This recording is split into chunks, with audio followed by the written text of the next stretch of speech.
அனைவருக்கும் காலை வணக்கம்.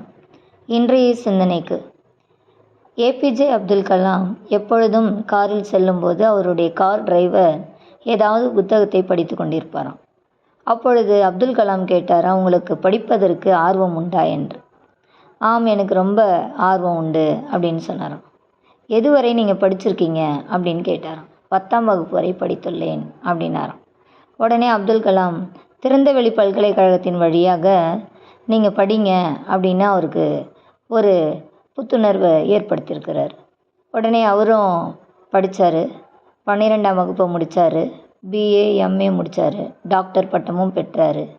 இப்போது தற்சமயம் வேலூருக்கு அருகில் இருக்கிற அரசு கலைக்கல்லூரிக்கு பேராசிரியராக இருக்கிறார். இதுவே நம் வாழ்க்கையின் முக்கிய அடித்தளம். முயற்சியும் பயிற்சியும் இருக்கும்போது நம் வாழ்வில் வெற்றி நிச்சயம். நன்றி.